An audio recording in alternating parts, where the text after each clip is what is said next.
안녕하세요. 역사를 사랑하는 박사입니다. 오늘은 로마 황제 티베리우스 황제에 대해서 한번 알아봤습니다. 티베리우스 황제가 언론에 대해서 연설하는 과정입니다. 언론 의원 여러분, 나는 인간의 일을 수행하는 한 인간이며 저희 큰 소망은 프린캡스의 역할을 충실히 이행하는 것입니다. 나는 여러분이 그리고 후세들이 이런 내 뜻을 이해해 주기를 바랍니다.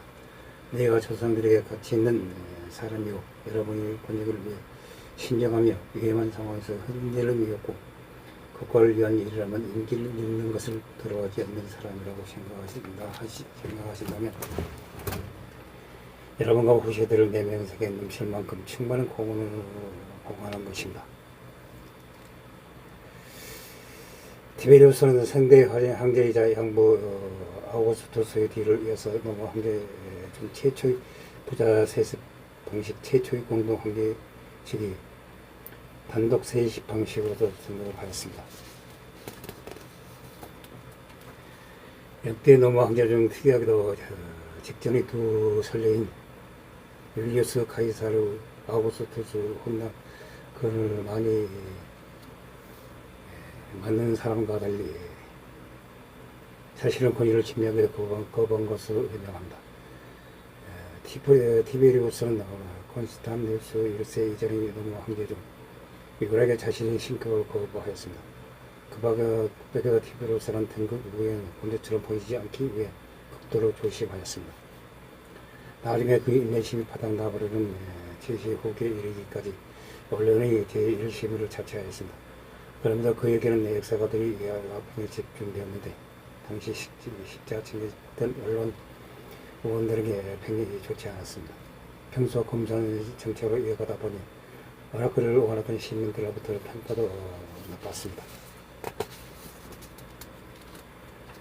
이런 악평 덕분에 당대로부터 역대 로마 황제 중 가장 많은 루머의 소문에 시달리기도 하였습니다. 근대에 들어 티베리우스의 영향사는 속죄에서의 행적 재발견되면서 재평가가 이루어지고 있습니다. 알기때 그의 행적에 대한 논란은 많지만 그 역사상 손에 꼽힐 정도로 유명한 행장하였다는 사실에 대한 의견은 이제 없습니다. 티베리우스의 채찍권 출신인 마르커스 펠레이우스, 피테클로스를 비롯하다 당대 로마인들의 제문에 따르면 젊었을 시절부터 죽을 때까지 노를 정도로 성실하고 부지런을 하였습니다.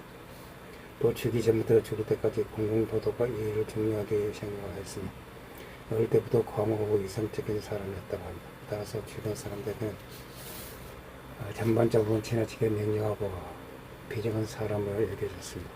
이런 성격은 양아버지 아우구스투스와 놀랄 정도로 비슷하다 하였습니다. 그러나 때에 따라 굽히기도 하고 적당한 인사체례와 가식에 내겼던 양부 아우구스투스와 달리 시정 윤력은 좋고 싫고가 명확하였습니다. 또한 양부 아우구스투스에 대한 사랑과 정을 자신의 명예의 가문에 명예 못지않게 중요시하였습니다. 그에 따른 책임감이 대단했다고 합니다. 공공에 대한 책임감도 상당한 만큼 티베리우스는 황제가 되기 전까지는 여러 번의 성전을 얻은 정리품 등을 아우구스투스 포럼에 있는 코스토로 신전 재원 비용으로 기부할 정도로 인식하지는 않았습니다. 그러나 그의 즉위 후에는 건물 건축 경기와 행사 주최 등 돈 들어가는 일에는 인식하였습니다. 다른 사람들이 경기나 행사를 개최하는 일도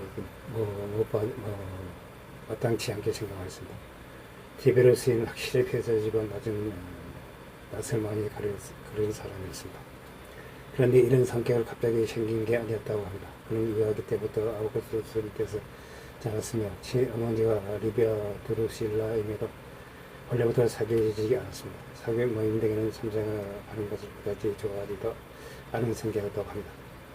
이는 혼자 있기 좋아했고 성격은 제일 많이는 그게 다르다고 저르주고 있습니다. 따라서 이런 폐쇄적인 낯을 가리는 성격은 그가 올라온 민족 모두에게 비경하고 내어간 이미지가 굳어졌습니다. 아우구스투스의 부부를 비롯한 자신의 가족도 내려와 할아버지 같은 소수의 어린 친구 파테클로스 등 국소지 재집권 외의 사람과는 교류가 되었습니다.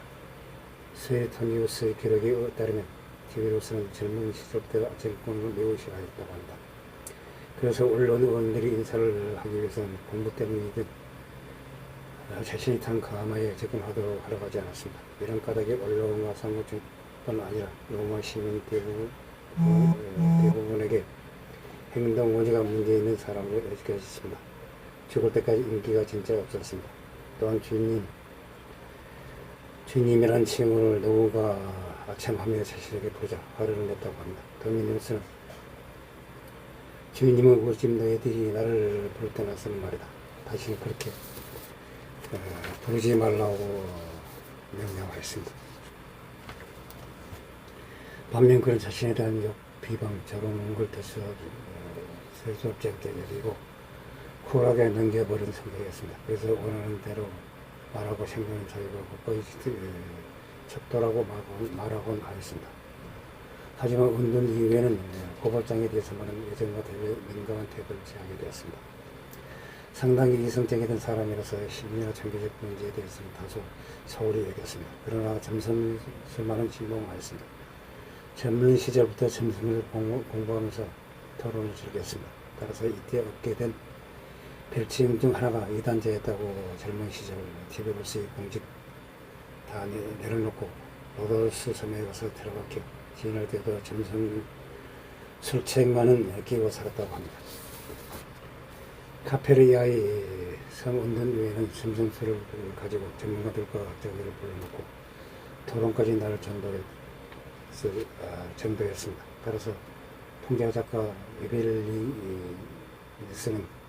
티베로스를 두고 카프리 참서 점성술사들에게 둘러싼 일본 지배자라고 부르기도 하였습니다. 아울러 스웨토니우스에 따르면 티베로스는 세계가 완전히 운명에 의한 지배된다고 믿었습니다.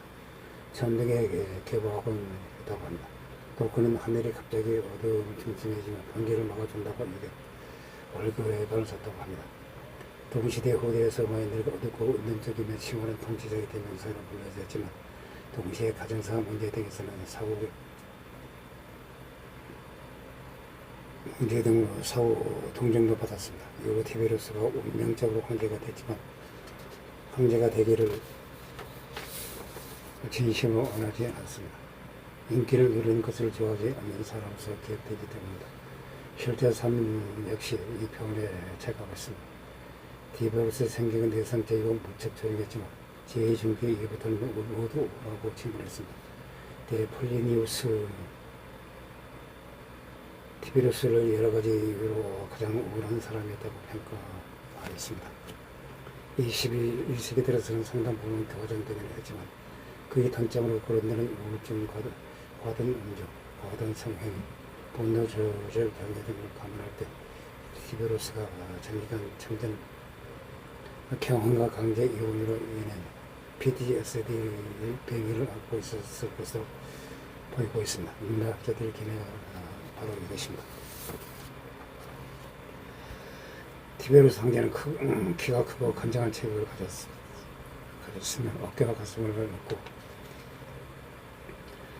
몸은 머리에서 발끝까지 균형이 잡혀 있었다고 합니다. 왼손 잡인짐 올라다 오른손보다는 왼손을 더 잘 썼다고 합니다. 손가락으로 새로 딴 신경한 사고를 뚫을 정도로 힘이 세고 손가락을 튕기면 소원이나 청년 머리통을 부술 수 있었다고 합니다. 얼굴은 잘생기긴 했지만 귀가 휘었고 때로는 부러지가 나기도 했다고 합니다. 그리고 뒷머리를 목도리 안으로 길게 길렀는데 이는 클라우디우스의 가면 남자들의 특징이기도 하였습니다. 그는 눈이 상당히 컸고 잠에서 깨어나 처음으로 눈을 떴을 때 밤의 어둠 속에서 사물을 또렷이 볼 수 있었던 신비한 능력을 가졌다고 합니다. 티베로스 황제의 그림거리에 목을 쑥 내밀고 큰 키를 성큼성큼 걸어 다녔다고 합니다. 평상시에는 늘 무뚝뚝한 표정으로 입을 다물고 있었는데 함께 갖고 있던 사람들과 대화할 때면 매우 천천히 이야기하였으며 손가락을 많이 움직였다고 합니다. 그래서 오구스투스 티베로스의 이런 특징을 싫어하였습니다. 이 행동이 은연히 오만한 때문이라고 얘기했다고 합니다. 하지만 스웨터 다니고서는 당시에 아우구스투스 언론이나 면회에서 티베르스 대대가 원래 그런 것이 그 일부러 그런 것은 아니라고 용서를 했다고 합니다. 티베르스 황제는 하늘새 능당대를 가지고 있었으며 강철 체력으로 자랑할 정도로 강건하였고 최고는 마지막 날까지 다 건강하였습니다. 그래서 30세가 지나서 의사의 조언이나 도움 없이 스스로 판단을 따라 건강을 관리하였습니다. 그는 죽기 직전 병에 걸렸을 때조차 의사가 치료를 권유할 때 자신은 이제 죽을 때가 됐다. 치료를 거부했다고 합니다. 티베르스라는 한 인간이 삶에 대한 평가를 하자면 겉으로는 보기에는 굉장히 성적인 삶을 살았다고 합니다. 하지만 그 내부의 뜻은 친모 양모와의 권력 속에서 긴 관계가 좋은 관계를 맺었던 신동생 데드루두스와 신아들 서드루두스의 죽음의 대우로 양모의 권력 관계의 희생장으로 바탕난 가정생활을 아껴둔 적과 게르만 니코스의 죽음과 그에 따른 소문과 오해 아그리피나와의 디렉던 일이 이어지면서 내면적으로 이미 정신적인 한계에 와 있었습니다. 그러다가 결국 주기 측에부터 계속된 언론의 행태의 한면을 느끼 체포에 지친 나머지 본인 스스로의 운동을 못해가였습니다. 그런 가지고도 양보 아우구스투스 통치를 보고 로마 제국의 기틀을 완벽하게 다졌습니다. 그는 아우구스투스보다 외교 군사적으로 화려한 업적은 없어도 양보 아우구스투스 황제가 대반 제국의 행정 군사 외교 사회 문화 정책과 제도를 수색했다고 유지될 수 있도록 보장하면서 공화정에서 재정으로 바뀐 노를 로마 황제 아래의 강력한 제국으로 탈바꿈시켰습니다. 따라서 만일 그가 서기 223년 이전에 생활했던 모범적인 로마 황제의 격과사가 됐을 것이라고 평가하고 있습니다. 사망 후 거의 30억 세르테스티우스를 국고에 남겨왔다는 점도 대단하다 했습니다. 아우구스투스 시대 동안 비용이 많이 든 전쟁을 무리하게 취재하지 않고 농업은 추가 기지 건설과 외교 전략으로 제국의 위험을 줄이고 언론과 다른 대략의 타협점을 찾고자 부지런히 움직인 점 등에서 모습은 행거리의 전쟁이었습니다. 그렇지만 서기 23년 아들 소드루두스가 사망 후 티베로스의 가포에서는 인도미오 샤야노스의 공안 통치 이후부터 티베로스의 평가는 현재도 좋지 않고 있습니다. 당장은 노마 샤야노스 카페라의 늙은 티베로스라고 불리면서 서기 23년까지는 쌓아놓은 그나마의 호의적인 여러 가지 바닥까지 떨어졌을 정도였습니다.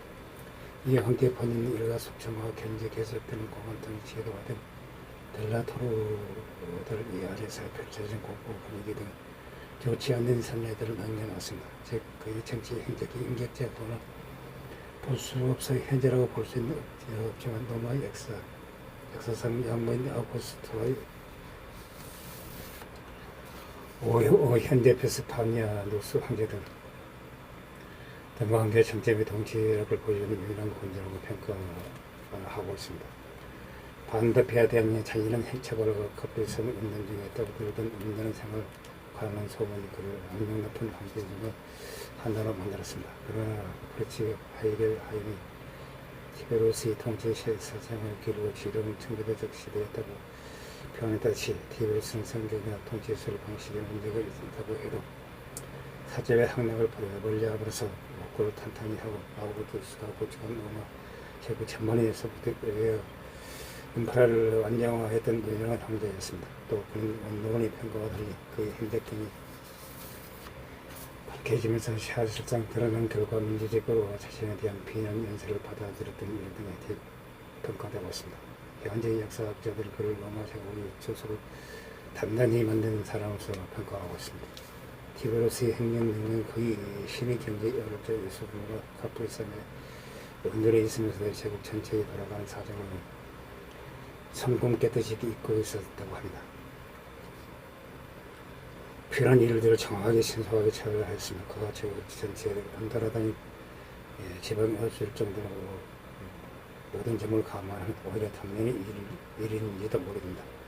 이것이 가능했던 이런 선택의 한계였던 아우구스투스가 젊었을 세계를 완변 덕분이었습니다. 아우구스투스가 우편 제도와 도로를 완비하고 시야를 잡아준 덕분에 황제가 갑부의 성에 은둔해도 이상이 없었을 정도였습니다. 서기 30년경 동방의 군대 행정의 최고 책임자인 시리아 석주 정도가 유대 석주 장관이었던 폰티우스 필라투스를 즉각 해임 조치하는데 그때 당시에 로마 제국의 석주였던 이스라엘 땅에 시리아 석주의 신하 산하였던 유대 장관이 벨라도가 행정 능력이 너무 없다는 임장을 보고 내린 조치였습니다. 그리고 이를 제대로 하는지 감시하고 항상 보고를 할 책임이 있던 시리아 총독도 행정 능력이 들은다고 보고 해임 조치를 하게 됩니다. 지출 평창을 적당히 한 3회 산업사업장 그때 역시 티베로스의 공입니다. 아우구스투스 게르마니아를 정복할 수 있으리라고 믿었는데 이 때문에 바루스의 상계 공단이 개입합니다. 토이도 그렇고 전투와 같은 값비싼 대가를 치러야 했습니다. 로마군의 영향을 생각해 봤을 때 게르마니아는 언젠가는 정복되었겠지만 그러기 위해 로마의 값비싼 물적 인적 희생을 감내해야 했을 것입니다. 게르마니아의 무사히 불매지 않았던 것을 감안하면 세금 수입에 비해 석주를 유지하는 비용 역시 만만치 않았을 것입니다. 앞에 언급했듯이 재정 문제만이 아니라 올라오는 귀족들을 견제하는 것 그리고 샤브 및 에콰데스 디어는 난투쟁 위에 꼭 필요한 의무였습니다. 티베로스는 한겨는 제2호관계 반역적으로 기소된 귀족들 마구잡이로 법적 이자를 초과하는 골대 사업으로 문제를 일으킨 에콰데스들을 감명없이 기소해 남녀노소 불만하고 전국을 죽였습니다. 그들의 재산을 국고에 넣어서 버렸습니다. 이런 영화다는 평을 받았는데 전국적으로 연장적으로 원수정 체제를 정착시키는 것에 도움을 줬습니다. 이후 황제들에게 통치, 감찰, 민생 정책의 교과서가 됐습니다. 특히 고과정 시대부터 귀족들 사회민까지 불만을 품게 된 에케데스들의 고르테의 문제가 티베로스에게 개입을 어찌된 일은 로마 제국의 부에 집중을 해소하는 포도였었습니다. 부귀층과 권력을 억제하는 것은 인기는 없을지 몰라도 제국에 꼭 필요한 의무였습니다. 로마에서는 비바람을 일으켰지만 안정적인 체계를 통해 제국의 방대한 성명들을 완벽하게 관리하게 되었습니다. 제국 유지하는 임무를 석주민들이 고열을 짜내지 않고도 완수했다는 것입니다. 이런 대단한 성과라고 볼 수 있습니다. 이상 로마 황제의 티베루스 황제에 대해서 한번 알아봤습니다. 항시 부자감을 느낍니다. 양해 부탁드립니다. 감사합니다.